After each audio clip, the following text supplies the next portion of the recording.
This video will cover using joint templates to create case operations. The joint templates are used to generate drilling operations for hardware fasteners at specific joint locations for your case goods. For example, in the SketchUp model, we have a mixture of joinery types. As you can see, we have an unfinished end on the right, finished end on the left, and on the unfinished end we have through holes for screws or compromat fasteners. On the finished end we can see we have ray-fix fasteners with no through holes. And if we enter the X-ray mode, we can see the male and female components of the joinery for the ray-fix fastener.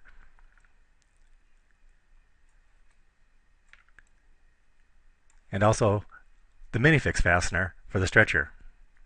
So as you see, we have quite a mixture of joinery in this case, and those are created with joint templates. Now let's look at how to create those operations on those joints using joint templates. The joint templates are located in the hardware library. So select Libraries from the main menu, select Hardware, Case Fasteners, select Joint Templates. Now at the template window, you can either create new templates or select from the existing templates. Now Mozaik ships with several example templates. Some of these were used in the previous example, so let's take a closer look at these and see how they work. For example, we'll select the Compromat template. Now I've created this joint template, I've called it Compromat, and it's going to describe the drilling operations on the male and the female side of the joint for the fastener type called Compromat. This first option here describes which type of end this fastener will apply to, either finished, unfinished, or both. In this situation, since it's a compromat or a screw, I want it to apply only to finished ends. I do not want it to go through the finished ends in this case. As you recall, in the SketchUp model of our case good, only the unfinished end had through holes for compromats. That is where that came from. In the next section, Fastener Specifications, we describe what holes are placed on the female side and the male side of the joint. On the female side, for example, we have hole number 1, a diameter of 0.197. Put that in millimeters, that's a 5 millimeter hole. We can specify a drill depth. In this case, we have a formula, which is the unfinished end thickness.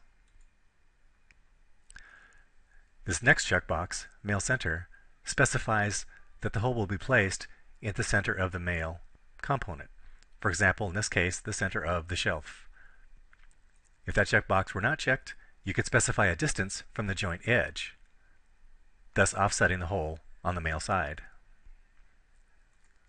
We'll go ahead and check it so that the screw will be in the middle of the shelf. This next setting, called Break Dado Distance, allows you to stop the dado at the point where this fastener will be located, such that there will be more material to fasten with. Let's take a look at that in application. If we look again at our SketchUp model for this unfinished end bottom joint, we'll remove the bottom and take a look and notice that everywhere where a compromat through hole has occurred, the dado has stopped to provide more material for that fastener. Now the value entered in the break dado distance will be the actual distance the dado will break to provide for this fastener. And now let's look at the male side of the joint. As you can see, we only have one hole specified here, and it's a horizontal bore, 5 millimeter hole at a drill depth of 1 inch. Now with flat panel processing, the horizontal boring doesn't really have much application, but you can fill this out just to make the joinery complete. This last section, called Fastener Locations, is used to specify where the fastener will be located along the joint. And to do that, select the joint type. The following types are listed: end into bottom shelf and top, end meets stretcher, end meets nailer, end meets back, and so forth. So for each joint type, you can specify where the fasteners will be placed. Let's select end, top, bottom fixed shelf joint. First off, we could tell it we don't want any complement fasteners on this end, top, bottom joint by checking this checkbox. But we do, so I'm going to leave it unchecked. So for this joint type, we can specify up to 4 hole locations along the joint. The first hole will specify a distance of 1 inch from the front. Could be from the rear or from the center, but this one will be from the front. The next hole will be 1.5 inches from the rear. The third hole will be 0 inches from the center.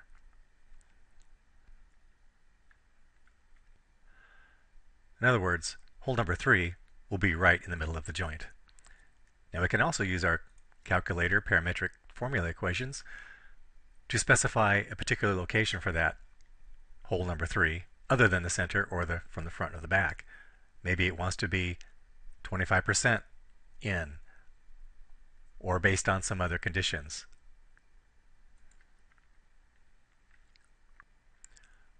Or we could tell it not to drill a hole number 3 at all by clicking the Don't Drill checkbox. This last option, for joint lengths greater than, specifies the length of the joint that's required for hole number 3 to exist. So in this case, only joints that are longer than 20 inches will get this third hole, this center hole.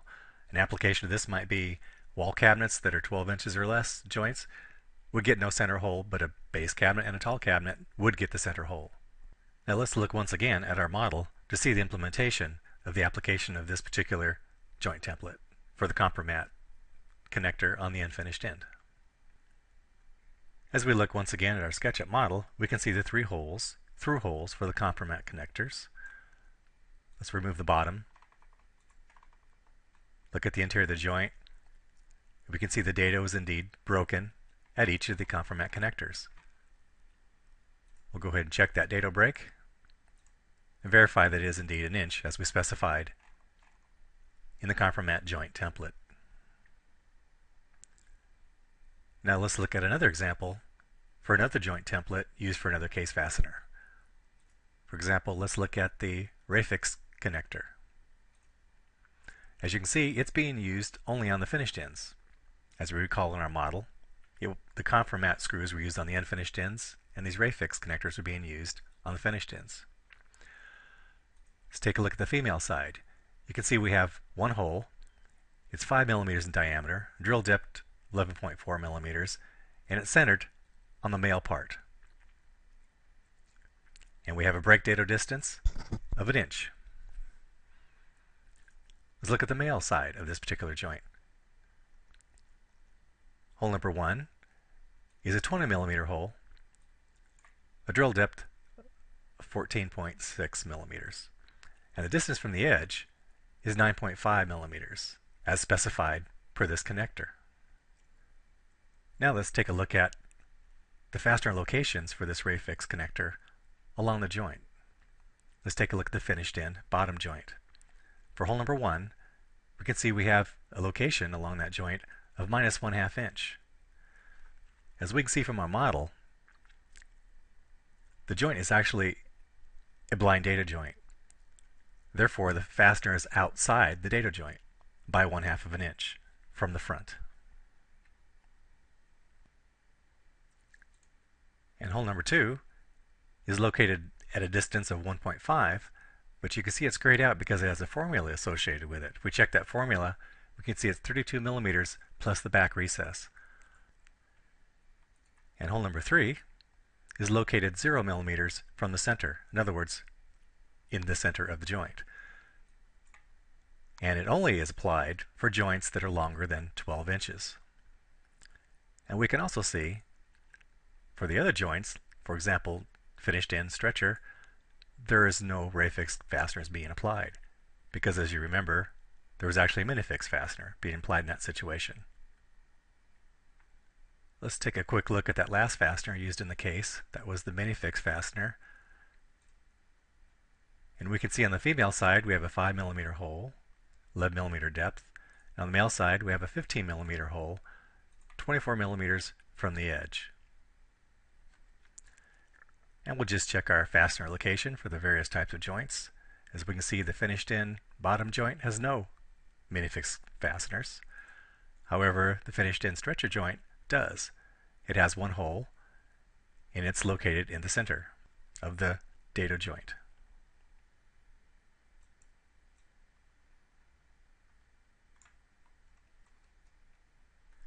And finally, the last and most important step in applying these joint templates that we've created to your construction method is to add them into your parameters for your current library. So select Libraries, Parameters, select the Fasteners category, and these first four are the joint fasteners. As you can see, these are the templates we have created. You can see our Compromat, our Minifix, our Affix. So you can select these independently, or you can have up to 4 selections, and they will be additive and work together.